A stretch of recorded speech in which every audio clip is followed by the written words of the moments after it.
سوک چی دا عرش دا پاس رب نمانی د پاک الله بالکل ادب نمانی د جهام لار باندې رفتار کوي صفا نصوصنا انکار کوي د جهام لار باندې رفتار کوي صفا نصوصنا انکار کوي سو خلا دا وای الله نشته دی زمون پالون کې او مولا نشته دی چې امام ابو حنیفه رحمت الله علیه هغه دا خبره کوي کړي ده چې څوک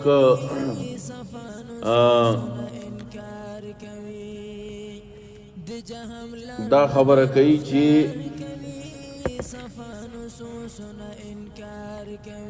یو سلو نبی صفحه ده یو سلو نبی دا کتاب ده د امام ابو حنیفه رحمت الله علیه دید کتاب ته وی فقه اکبر دا فقه اکبر د امام ابو حنیفه رحمت الله علیه کتاب ده الله دې غریق رحمت کی متاسفانه چې کتاب ولا نه مني وای زغه مذهبي ما کتاب نه مني دی کتاب والا ولا یو شرح کړی د امام صاحب کلام کې تحریف کړی د متاسفانه دام نه وایو ته چې ظالم ولې د امام صاحب کلام کې تحریف کړی نو دا خبره را خستلې ده الحمدلله ډیرو کتابونو کې ما یو بل کتاب هم راوړی د فقه کتاب دی هغه کې دا خبره را خست وایي چې وکلام السلف فی على صفة في إثبات صفة العلو كثير جدا وإذا سلف صالحين خبره كلام دا الله جل جلاله دو علو چتوالی کی دیر زیاد او آغا حدیث چی دلالت کی در رب العالمین پا فوقیت باندی چی اللہ وچد دے دا هم دیر وإذا دینا ما روی عن ابی مطیع البلخی رحمه الله ابو مطیع امام ابو مطیع بلخی رحمه الله أنه سأل أبا حنيفة رحمه الله عمن قال لا أعرف ربي في السماء هو أم في الأرض ابو مطیع بلخی د امام ابو حنیفه رحمه الله نه تفوس کوي د هغه سړي په باره کې وایي چې وایي زه نه پېژنم رب زما په اسمان کې دی که په ځمکه کې فقال قد كفر وایي دا خو کافر شو لأن الله تعالى يقول ذكر الله جل جلاله وي الرحمن على العرش استوى الله جل جلاله فعرش من مستوي دي وعرشه فوق 7 سماوات عرش دو اسمانون نبرد وقلت ابو مطيع بلخي ما طول فإن قال كدي سري إنه على العرش الله رب العالمين فعرش باندې دي ولكن لا أدري العرش في السماء ام في الأرض ما تفت نشت دا ویم چې الله په عرش دی خو عرش اسمان کې دی کزمکه کې دی وی قال هو کافر دا کافر دی لانه انکر کونه فی السماء زکه د انکار وکړو چې دا د کېدلو د رب العالمین نه په اسمان کې دی او څوک چې د دې نه انکار وکړي رب العالمین په اسمان کې دی فقد کفر لان الله تعالی فی اعلی علیین الله جل جلاله چتو زینو کې دی نبی علیہ السلام چې شب معراج کې خطا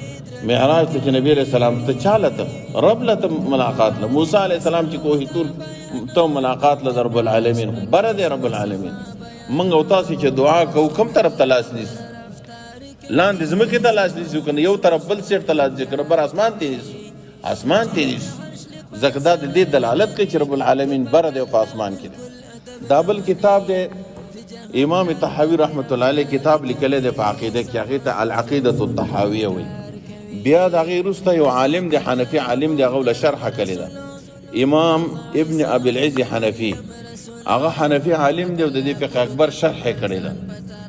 هغه دا خبره ذکر کړی ده دا کتاب دی د شرح عقیده الطحاویه دا د کویت وزارت اوقاف چاپ کړی ده او یو جلد کې ده او طبعه د وزارت اوقاف هم ده او دا رنګ بیروت لبنان کې هم چاپ شوی ده دا کتاب نو دی کې لیکي صفحه دا 309 شپیته وایي چې ما روي منه فمنه ما روى شيخ الاسلام ابو اسماعیل الانصاری في كتابه وایي د دې مسلې نه چې الله جل جلاله بر ده په دې کې دلیل دا دی چې ابو اسماعیل انصاری هغه په خپل کتاب کې الفاروق نومي کتاب دغه کتاب لیکل دی به سند ذکر کړی دی الی ابي مطیع بلخی اسی عشوائي او اسی خبره دروغ نه دی ویلي سند ذکر کړی دی چې پلانی پلانی پلانی ابو مطیع بلخی ته رسولی ده. ابو مطیع بلخی رحمت الله علیه د امام ابو حنیفه رحمت الله علیه نه تپوس کړی دی. هغه ورته وایي چې عمن قال لا اعرف ربي في السماء في الارض فقال قد كفر. څوک چې دا عقیده ساتي چې ما ته پته نشته چې الله اسمان کې دی که ځمکه کې دی، وایي دا کافر دی. لانه نو زما ورونو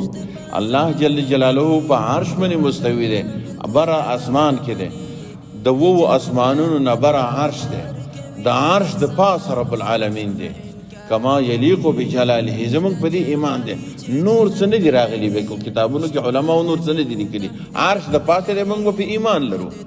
دا عقیده ځان د امام ابو حنیفه رحمت الله علیه نه ده، دا د نبی علیہ السلام عقیده ده، دا د خلفای راشدینو عقیده ده، دا د صحابه کرامو عقیده ده، دا د ائمه کرامو د ټول امامانو عقیده ده، دا د ټول اهل اسلام عقیده ده. الله جل جلاله عرش باندې مستوی دی. دا الله جل جلاله علم قدرت او طاقت په هر ځای کې شته. موږ دې جماعت کې ناست دي، دا الله موږ یې الله خبر دی. زما استاد په زړه کې چې څه تیریږي زه خبرې کوم، ستا په زړه کې تیریږي ما ته پته نه لګي، خو رب العالمین هغې باندې خبر دی ستا په زړه کې چې څه تیریږي. ډېر خلک به داسې وایي چې مړه دا ملا د ځانه خبرې کوي پرې برباد غري. ډېر خلکو کې دې زړه کې دا خبرې مرځي ما ته پته نشته. زه خو د دلایلو د کتاب نه وړم، تاسو ته خیم کتابونه د تخیم د احنافو کتابونه دي، دا د ټول اسلام او مسلمانانو عقیده ده. نو زما ورونو دا کتاب کې دا خبر راغلی ده، او که د چا شک ان شاء الله دا خبره نو موږ ته ویلی شي. دا بیان موږ په نیټ کې ورکوو، هر ځای کې دا ښکاره خبره ده. کال په کال باندې موږ دا خبره کوو، هر ځای کې چې څوک زموږ ورونه دي. هغه مخکنۍ مسله الله جل جلاله دې موږ او تاسو له توفیق راکړي چې خپل غم او خادي د جناب محمد رسول الله صلی الله علیه وسلم په طریقه باندې وکړو. کوم کار چې جناب محمد رسول الله صلی الله علیه وسلم کړی هغه وکړو، کوم کار چې هغه نه کړی موږ نه کوو، کوم کار راته امر کړی په هغه باندې عمل کوو، کوم کار نه موږ او تاسو منع کړي دا غنه ځان وساتو. الله جل جلاله دې زموږ استاد عبادتونه قبول کړي، الله دې زموږ استاد شرعي حاجتونه پوره کړي. کومرونه چې دې زیل راغلي چا شرعي حاجت یی په زړه کې کوم ارمانی الله رب العالمین زموږ استاد او د ټولو مسلمانانو شرعي ارمان تر سره کړي. والسلام علیکم ورحمت الله وبرکاته.